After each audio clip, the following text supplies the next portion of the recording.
आज के इसी क्लास में आप सभी का स्वागत है। आज हम चर्चा करेंगे साखी पर, यानी आज हम साखी पढ़ेंगे। साखी में कुल मिलाकर 21 दोहे हैं, इसलिए हम सभी दोहे इस वीडियो में नहीं शेयर कर सकते क्योंकि वीडियो लंबा होने से उबाऊ हो जाएगा। तो एक वीडियो अधिकतम 5 से 7 मिनट का रहे, फिर उसके बाद जो है अगला दोहा नेक्स्ट वीडियो में, क्योंकि वीडियो लंबा होने से उबाऊ हो जाएगा तो आप लोगों का ध्यान आकर्षित नहीं कर पाएगा, आप लोग मन से पढ़ नहीं पाओगे, सुनने में जो है आप लोगों को बोरियत लगेगी। तो चलिए हम आते हैं साखी पर। साखी जो है कबीरदास की रचना है। संत कबीरदास जी इसके रचयिता हैं। कबीरदास जी का जीवन काल सन 1398 ईस्वी से 1518 ईस्वी रहा। इनकी आयु 120 वर्ष थी। साखी का अर्थ है साक्ष्य, अनुभव या प्रमाण। संस्कृत के साक्षी शब्द का तद्भव रूप है साखी। साखी के संदर्भ में कबीरदास जी कहते हैं कि मैं कहता आँख इनकी देखी, तू कहता कागज की लेखी। यानी मैंने जो देखा है, जो अनुभव किया है, वही आपको बता रहा हूँ। हम कागज़ का लिखा हुआ नहीं देखकर कहीं से कह रहे हैं, क्योंकि कबीरदास जी जो थे वो पढ़े लिखे नहीं थे। मस कागज छुओ नहीं, कलम गयो ना हाथ। साखी जो है दोहा छंद में रचित हैं। तो चलिए हम पहला दोहा स्टार्ट करते हैं। बलिहारी गुरु आपणे, देवहाड़ी के बार। बलिहारी गुरु आपणे, देवहाड़ी के बार। जिन मानुष ते देवता, करत न लागी बार। कबीरदास जी कहते हैं कि मैं ऐसे गुरु पर बार बार बलिहार होना चाहता हूँ, निछावर होना चाहता हूँ, समर्पित होना चाहता हूँ, जो हमें देवहाड़ी के बार यानी दीवाल के उस तरफ, दीवाल के बाहर, माया रूपी दीवाल के उस तरफ अपने ज्ञान के प्रकाश से पर ब्रह्म का साक्षात्कार कराया। ऐसा करके वे क्या किए? हमें मनुष्य से देवता तुल्य बना दिए और इस कार्य को करने में वह तनिक भी देरी नहीं किए। यानी इसमें जो है गुरु के महिमा का वर्णन है। सत्य का साक्ष्य देते हुए गुरु अपने शिष्य के जीवन को जो है तत्व ज्ञान की शिक्षा देते हैं। सत्य का साक्ष्य देते हुए गुरु जो है अपने शिष्य को जीवन के तत्व ज्ञान का शिक्षा देते हैं। इस दोहे में, इस दोहे का जो है हमने व्याख्या भी अच्छी तरीके से तैयार कर लिया है, लिख लिया है और इसका पीपीटी भी बना लिया है। पीपीटी का मतलब होता है पावर पॉइंट प्रेजेंटेशन, यानी अत्यधिक प्रभावशाली प्रस्तुतिकरण। इसमें देखिए ये ब्रह्म है, ये जीव। जीव जो है आता है कहाँ? जगत में। यानी जीव कहाँ रहता है? जगत के भीतर रहता है। लेकिन ब्रह्म से आता तो है जीव, लेकिन ब्रह्म का साक्षात्कार करने के लिए इस जगत में रहते हुए वो जब तक माया रूपी दीवार रहती है तब तक उसके लिए संभव नहीं हो पाता। इसलिए जब वो ब्रह्म का चिंतन करता है तो कैसे करता है? गुरु द्वारा दिए गए ज्ञान के प्रकाश पुंज से। गुरु द्वारा दिए गए ज्ञान के प्रकाश पुंज से, यानी गुरु जो है उसको ज्ञान का प्रकाश पुंज देते हैं। जब उसका संपर्क गुरु से होता है, सच्चे गुरु से होता है, तो अपने ज्ञान के द्वारा जो है उसको जो है ब्रह्म का परिचय कराते हैं, ब्रह्म के महत्व के बारे में बताते हैं और अपने दिए गए ज्ञान के प्रकाश पुंज से जो है वह जीव को ब्रह्म का साक्षात्कार कराते हैं। यानी जब तक गुरु जो है नहीं मिला तब तक जो है जीव जो है ब्रह्म से दूर ही रहा। इसलिए जीव और ब्रह्म के मिलन के बीच की जो कड़ी है वो गुरु है। बीच में माया रूपी दीवाल, माया रूपी रोड़ा आकर अटक जाती है, लेकिन जब गुरु ने जब ज्ञान का प्रकाश दिया तो उस प्रकाश से माया रूपी अंधकार की जो दीवाल है वह हट गई और हम जो है ब्रह्म का साक्षात्कार कर पाए। ऐसा ही कबीरदास जी जो है ब्रह्म के बारे में जो है अपने विचार प्रस्तुत करते हैं। बलिहारी गुरु आपणे, देवहाड़ी के बार। जिन मानुष ते देवता, करत न लागी बार। यानी कि मैं ऐसे गुरु पर बार बार बलिहार होना चाहता हूँ, निछावर होना चाहता हूँ, जो हमें माया रूपी अज्ञानता के पर्दे को हटाकर, यानी माया जो हमारे मन के ऊपर माया रूपी अज्ञानता का जो पर्दा लगा था उसे हटाकर जो है वह हमें पर ब्रह्म का साक्षात्कार कराए, और ऐसा करके जो है वह हमें मनुष्य से देवता तुल्य बनाने में तनिक भी देर नहीं की। अगला दोहा है, सतगुरु की महिमा अनंत अनंत किया उपकार। सतगुरु की महिमा अनंत अनंत किया उपकार, लोचन अनंत उघाड़िया अनंत दिखावण हार। यानी सच्चे गुरु की जो महिमा है वह अनंत है, वह उसका संख्या में हम वर्णन नहीं कर सकते। अनंत किया उपकार, और वह हमारे ऊपर अनेकों उपकार किए हैं। लोचन अनंत उघाड़िया अनंत दिखावण हार, वह हमारे नेत्र के अनंत पर्दे को क्या किए, हटाए। यानी जो नेत्र पर माया के अनंत पर्दे लगे थे उसको हटाकर हमें अनंत को दिखाए, यानी उस अनंत असीम परम ब्रह्म का साक्षात्कार कराए। इसका भी जो हमने पीपीटी बना लिया है बच्चों, आप देख सकते हैं। जो संत कबीरदास जी जो थे, इनका जन्म स्थान काशी है, गुरु का नाम रामानंद जी है, पत्नी का नाम लोई, पुत्र और पुत्री का नाम कमाल कमाली है। इनकी भाषा सदुक्कड़ी है, पंचमेल खिचड़ी है। प्रस्तुत दोहा जो है संदर्भ में हम लिख सकते हैं कि प्रस्तुत दोहा हिंदी काव्यखंड के साखी नामक पाठ से उद्गृत है। इसके रचयिता संत कबीरदास जी है। प्रसंग में हम लिख सकते हैं कि सच्चे गुरु की महिमा का प्रकटीकरण। सतगुरु की महिमा अनंत अनंत किया उपकार, लोचन अनंत उघाड़िया अनंत दिखावण हार। यानी सच्चे गुरु की महिमा का प्रकटीकरण, अनुभूतिगत सत्य को प्रकट करने वाली उक्ति। यह उक्ति कैसी है बच्चों?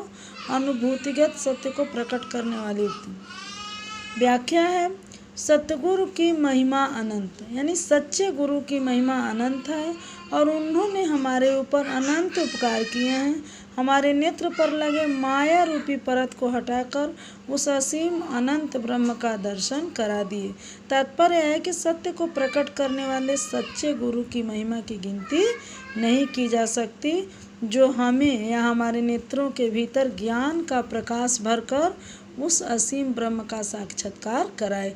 तो बच्चों देखिए, इसका भी हमने पीपीटी तैयार करा लिया है, यानी पावर पॉइंट प्रेजेंटेशन, अत्यधिक प्रभावशाली प्रस्तुतिकरण। ये है सतगुरु यानी सच्चे गुरु, ये है शिष्य, ये है असीम पर ब्रह्म, ये है प्रकाश पुंज, ये है माया का खंडन।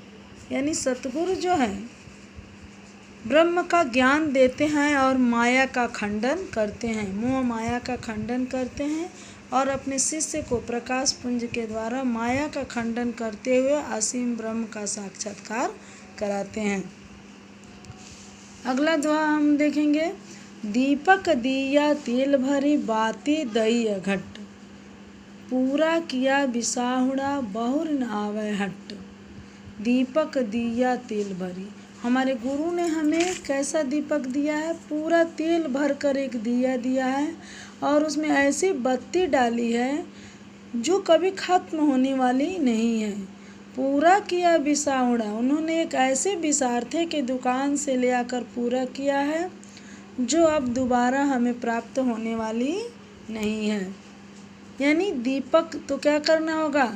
ऐसे दिया को भी गुरु किस भक्त को दे सकता है, किस शिष्य को दे सकता है? जो उसे सजो कर सहेज कर रखने वाला हो, उसका जो अनवरत साधना करने वाला हो। दीपक दिया तेल भरी बाती दई घट, पूरा किया बिसाहुड़ा बहुर न आवे हट। गुरु ने हमें कैसा दीपक दिया है? गुरु ने हमें ज्ञान रूपी दीपक दिया है। कैसा दीपक दिया है? ज्ञान रूपी दीपक देकर उसमें प्रेम रूपी बाती दी है, प्रेम रूपी बाती दी है। पूरा किया बिसाहुड़ा, और ऐसे बिसाहुड़े की दुकान से ले आकर दिया है जो अब दोबारा प्राप्त होने वाला नहीं है। तो ज्ञान रूपी दीपक में प्रेम रूपी बर्ती भर के गुरु ने दिया और ऐसे बिसाहुड़े के दुकान से दिया है जो दोबारा नहीं मिलने वाला। इसलिए हमें उस दीपक को क्या करना है? अनवरत जो है जलाते रहना है, क्योंकि उसमें जो बत्ती है वो कभी खत्म होने वाली नहीं है। दीपक दिया तेल भरी, यहाँ दिया तेल भरी से मतलब है ज्ञान रूपी, प्रकाश रूपी, ज्ञान रूपी तेल जो है वह भरे हैं और उसमें प्रेम रूपी बत्ती दिए हैं। यानी वो किस लौ से प्रकाशित हो रही है? प्रेम रूपी बत्ती के लौ से प्रकाशित हो रही है। ऐसा नहीं कि कड़वाहट रूपी बत्ती के लौ से प्रकाशित हो। वह ज्ञान रूपी दीपक प्रेम रूपी बत्ती से जो है प्रकाशित हो रही है। पूरा किया विसाहुड़ा बहुर न आवे हट, यह दोबारा नहीं आने वाला है। यानी यहाँ बहुर न आवे हट से मतलब है कि वह एक ऐसे शिष्य को ला कर दिए हैं जो निरंतर साधना में निरत है। यह नहीं कि कैसे भी शिष्य को ला कर दे दिए।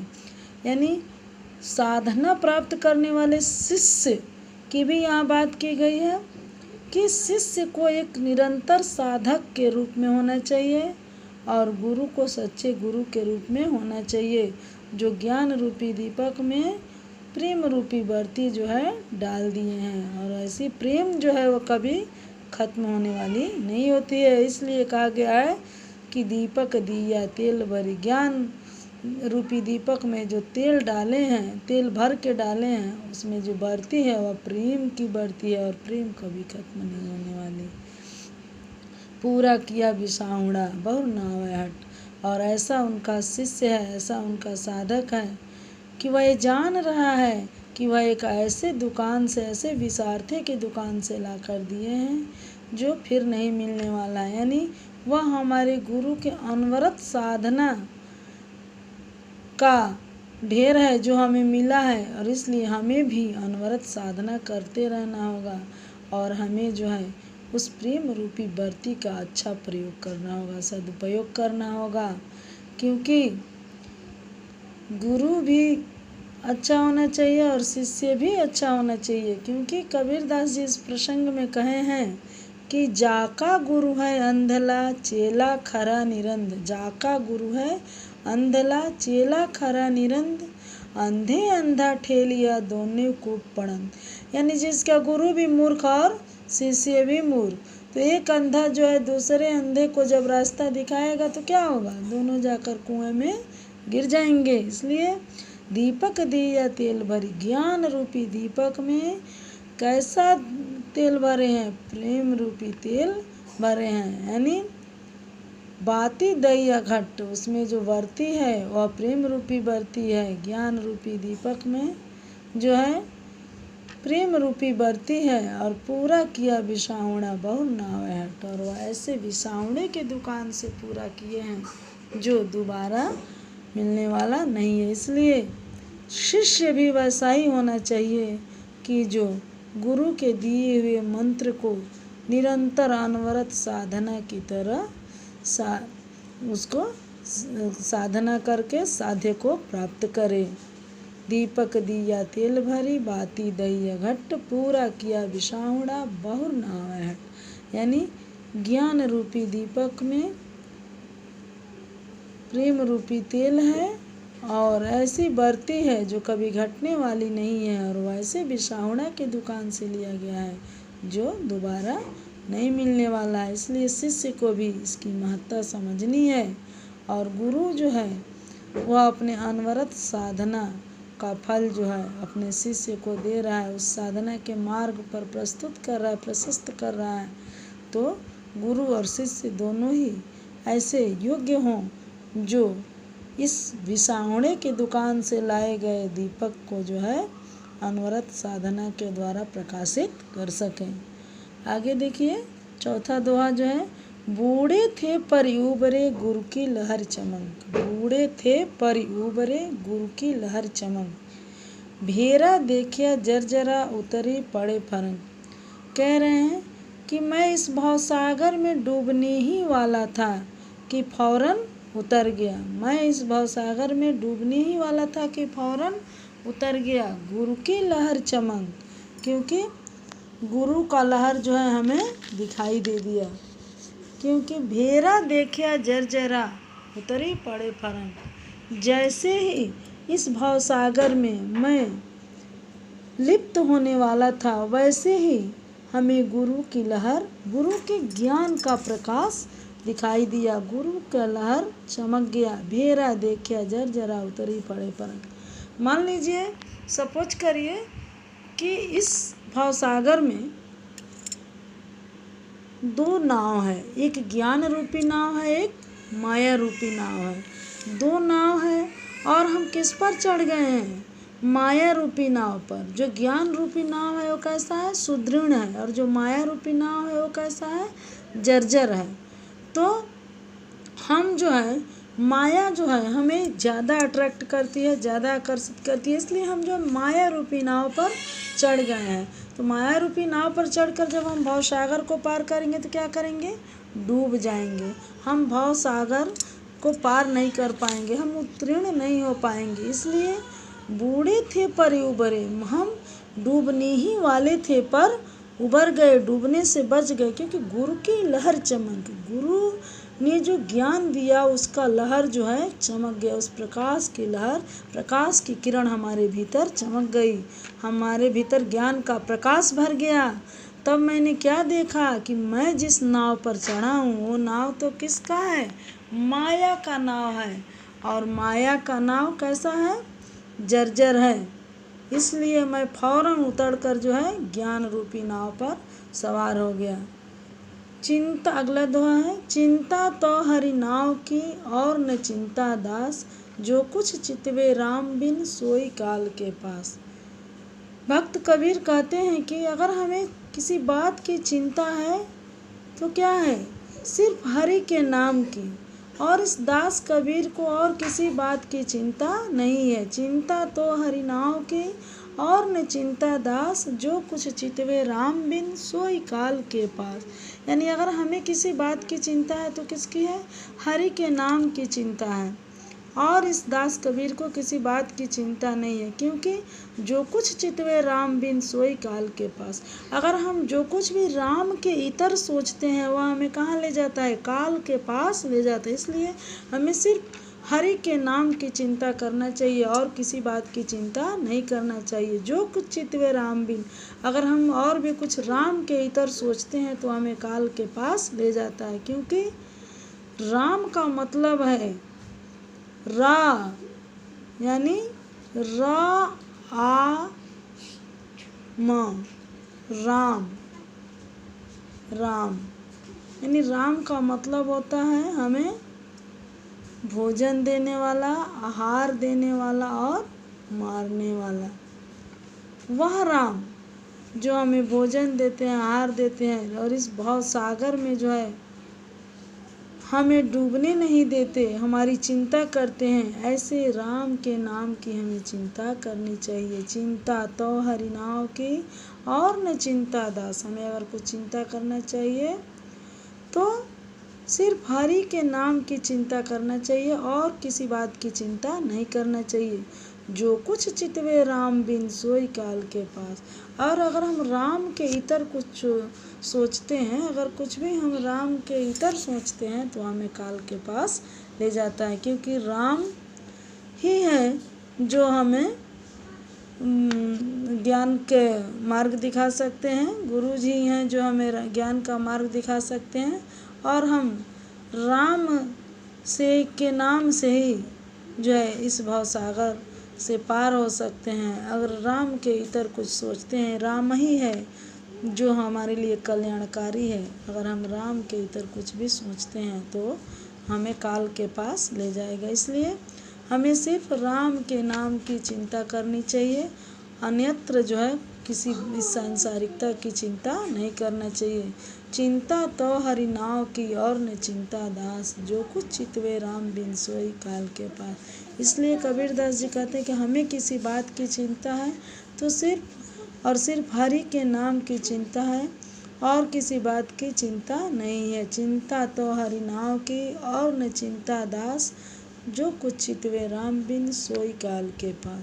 यानी अगर हम किसी बात की चिंता करें तो सिर्फ हरि के नाम का चिंतन करें, मनन करें और हरि के नाम के महत्व को जानें और ज्ञान प्राप्त करें। चिंता तो हरि नाव की और न चिंता दास। अगर हमें कुछ चिंता है, इस दास कबीर को चिंता है, तो सिर्फ हरि के नाम का है और किसी बात का चिंतन वह नहीं कर सकते।